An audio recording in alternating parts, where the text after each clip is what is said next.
Hello friends, आज हम लोग कक्षा 6 के साइंस सब्जेक्ट को लिए हैं। जैसा कि आप लोगों को पता है कि हमने 2 वीडियो में अध्याय 1 और अध्याय 2 को बहुत ही अच्छे तरीके से कर लिए हम लोग। अगर अभी तक वो वीडियो नहीं देखे हैं तो प्लीज़ जाकर प्लेलिस्ट में वीडियो बना हुआ है, एक एक करके सारा वीडियो को देखिए। ये एनसीईआरटी सीरीज चल रहा है, क्योंकि आपको ही पता है कि सहायक आचार्य की जो शिक्षक बहाली आई है उसमें प्राइमरी स्तर के लिए विज्ञान सब्जेक्ट को रखा है। तो ऐसे में हम लोग क्या करेंगे, पहले 6 से 12 तक के सभी एनसीईआरटी पुस्तक को पढ़ेंगे, इसके बाद हम लोग एडवांस पोर्शन में जाएंगे। ठीक है, तो क्योंकि आप 10+2 स्तर तक के सवाल पूछे जाएंगे, वर्तमान में आकलन की भी परीक्षा हुई है, उससे भी हम लोग अंदाज़ा लगा सकते हैं। तो चलते हैं, समय बिना गवाए हम लोग अपने क्लास की ओर। तो अध्याय देख सकते हैं 3 और 4, हमने 1 और 2 जो कि फूड से संबंधित था उसको अच्छे से पढ़ा है। आज अध्याय 3 जो कि है तंतु से वस्त्र तक, और अध्याय 4 है वस्तुओं के समूह बनाना। इसको आज हम लोग इस वीडियो के माध्यम से देखेंगे।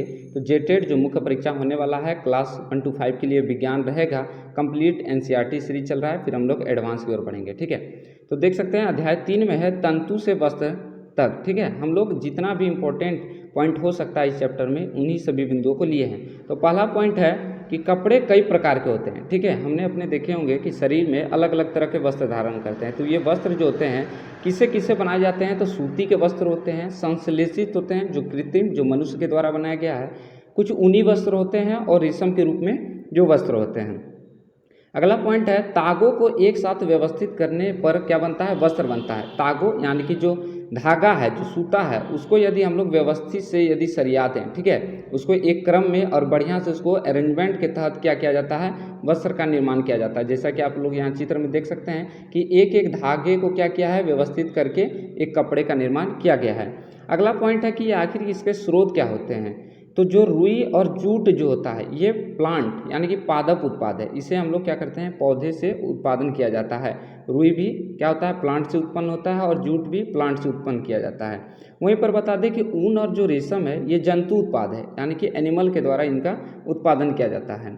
अगला पॉइंट क्या है, अगला पॉइंट है कि तंतु किसे कहते हैं। तो तागे की यह दिखाई देने वाली पतली लड़ियां भी और अधिक पतली लड़ियों से मिलकर बनी होती है, जिसे तंतु कहते हैं। कहने का अर्थ है फाइबर किससे बना होता है, जो हम लोग के पास धागा रहता है उसको यदि हम लोग क्या कर सकते हैं, और भी छोटे छोटे भागों में तोड़ सकते हैं, जिसी को तंतु कहा जाता है।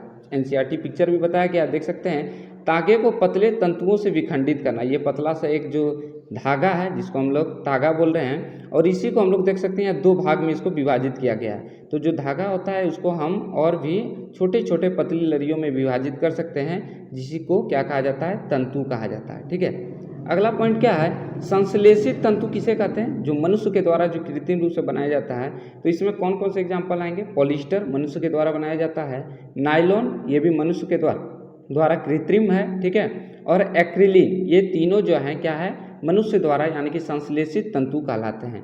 अगला पॉइंट है कि कपास के उत्पादन के लिए काली मृदा और जलवायु उष्ण होनी चाहिए। ठीक है, जो कपास का जो पौधा का उत्पादन होता है वो क्या होता है, काली मृदा, उसके लिए जो मिट्टी सबसे उपयोगी है वो काली मिट्टी, और काली मिट्टी कहाँ पाई जाती है, गुजरात में। ठीक है, गुजरात में काली मिट्टी पाई जाती है, और उसके लिए उष्ण मौसम भी चाहिए, गर्माहट वाला। अगला पॉइंट है कि जूट जो होता है आखिर उसका उत्पादन किस भाग से होता है पौधे के, ये भी सवाल बन सकता है।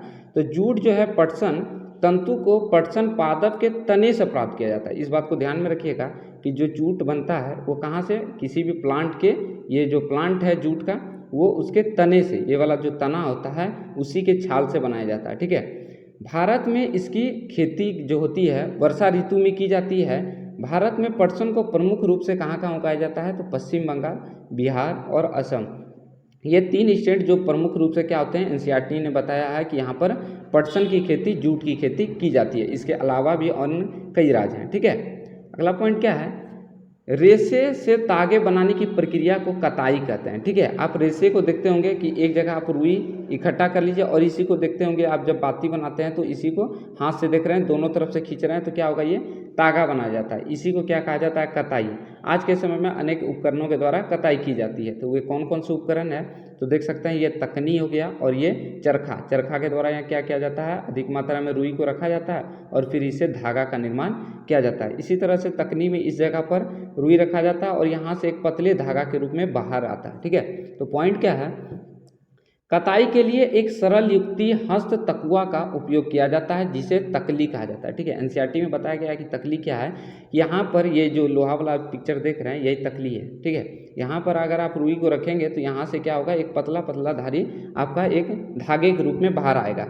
उसी प्रकार से वर्तमान समय में बताया जा रहा है कि हाथ से प्रचलित कताई में उपयोग होने वाला एक अन्य युक्ति क्या है, चरखा। पहले के समय में क्या होता था, रुई के माध्यम से ये जो चरखा है इसी के माध्यम से धागों का निर्माण किया जाता था एनसीईआरटी के हिसाब से। ठीक है, अगला पॉइंट क्या है, बुनाई किसे कहते हैं, तो दो या दो से अधिक धागों को व्यवस्थित करके वस्त्र बनाने की प्रक्रिया को क्या कहते हैं, बुनाई। जैसे आप देखते होंगे स्वेटर बुनाता है, तो स्वेटर क्या होता है, दो या दो अधिक धागों को क्या जाता है, व्यवस्थित किया जाता है। ये जैसे है चटाई क्या है, जैसे बुनाता है तो ये धागा ले लेंगे और इसको व्यवस्थित रूप से जब करेंगे दो या दो से अधिक धागों को, तो उससे क्या होगा, वस्त्र का निर्माण होगा और ये बुनाई, ये प्रक्रिया क्या कहलाएगी, बुनाई कहलाएगी। अगला पॉइंट है कि वस्त्रों की बुनाई कर्धों पर की जाती है। अब बड़े पैमाने पर क्या किया जा रहा है, कर्धों के माध्यम से बुनाई किया जा रहा है। ठीक है, एक साथ कई धागे बाहर आती है और इससे बड़े स्तर पर क्या किया जा रहा है, वस्त्रों का निर्माण किया जा रहा है। फिर अगला क्या है, तो देख सकते हैं हम लोगों ने तीसरा चैप्टर जो है बहुत ही आसानी से और बहुत ही जो इंपॉर्टेंट पॉइंट हो सकता था उसी के लिए है। ठीक है, फिर अगला क्या है, अध्याय 4 वस्तुओं के समूह बनाना। इस पार्ट में क्या क्या इंपॉर्टेंट है, तो विलय पदार्थ किसे कहते हैं, तो जो पदार्थ जल में पूर्णतः जल में घुल जाए। ठीक है, जो पदार्थ क्या हो, जल में आसानी से पूर्ण रूप से घुल जाए उसी को विलय पदार्थ कहते हैं। जैसे नींबू का रस हो गया, नमक हो गया, चीनी हो गया, ये सभी पदार्थ क्या होते हैं, आसानी से जल में घुल जाते हैं। और अविलय पदार्थ क्या है, वे पदार्थ जो जल में ना घुल सके। ठीक है, ऐसा पदार्थ जो जल में आप कितना भी उसको घुलाएंगे तो नहीं घुलेगा। तक कौन कौन से ऐसे पदार्थ है, तो एग्जाम्पल के रूप में बताया गया है सरसों का तेल, नारियल का तेल, धातु, किरोसिन। ये सभी पदार्थ को यदि आप जल में डालते हैं, जैसे अगर हम चाबी डाल दें जल में तो क्या चाबी घुलेगा, नहीं घुलेगा। लेकिन वहीं पर चीनी, नमक, नींबू का रस डाल दें तो वो आसानी से उस पदार्थ में मिल जाता है। इसी को विलय पदार्थ और विलय पदार्थ कहा जाता है। अगला पॉइंट उस पार्ट में बताया गया है कि पारदर्शी क्या है, जिसके आर पार देखा जा सके। आसान भाषा में यदि हम पारदर्शी को समझे तो जिससे आर पार देखा जा सके। ठीक है, वे पदार्थ पारदर्शी कहलाते हैं। जैसे कोई कांच हो गया, ठीक है, तो वे क्या होते हैं, आसानी से उसके आर पार देखा जा सकता है, जो चश्मा बनता है। अपारदर्शी पदार्थ जिसके आर पार नहीं देखा जा सकता है। ठीक है, जैसे हो गया टेबुल हो गया, कोई लकड़ी हो गया, तो उसके आर पार हम क्या कर सकते हैं, किसी वस्तु को नहीं देख सकते हैं। वहीं पर पारभासी की बात करें तो बहुत स्पष्ट नहीं देखा जा सकता, हल्का धुंधला दिखाई देता है पारभासी में। ठीक है, जैसे घिसा हुआ कांच हो गया, ठीक है, तेल लगा हुआ पेपर हो गया, ये सभी पारभासी के अंतर्गत आएंगे। अपारदर्शी के अंतर्गत जिससे हम कुछ भी ना देख सके, जैसे हो गया टेबुल हो गया, बोर्ड हो गया, इसके आर पार हम लोग नहीं देख सकते हैं। और पारभासी के अंतर्गत हम स्पष्ट रूप से इसके आर पार वस्तुओं को देख सकते हैं। यहाँ चित्र के माध्यम से एनसीईआरटी में बताया गया है कि आप देख सकते हैं ये क्या है, पारदर्शी कांच है। ठीक है, आसानी से उसके आर पार, और ये देख सकते हैं इसके आर पार कुछ भी नहीं दिखाई दे रहा। और ये है पारभासी जिसके आर पार कुछ अंश तक हमें दिखाई दे रहा है। तो ये चौथा पार्ट में जो जितना इंपॉर्टेंट हो सकता था उसी को लिया गया है, जितना एग्जाम में जितना पूछा जा सकता है। इससे बाहर हम लोग नहीं पढ़ रहे हैं, एनसीईआरटी को बहुत ही जल्द कंप्लीट करेंगे और इसके बाद हम लोग एडवांस सेक्शन में जाएंगे। ठीक है, यदि वीडियो अच्छा लगा हो तो प्लीज़ लाइक कर लीजिएगा, ज़्यादा से ज़्यादा लोगों तक शेयर कीजिएगा। ठीक है, चैनल को जरूर सब्सक्राइब कर लीजिएगा ताकि आने वाला वीडियो सबसे पहले आप लोग को नोटिफिकेशन के रूप में मिल सके। धन्यवाद।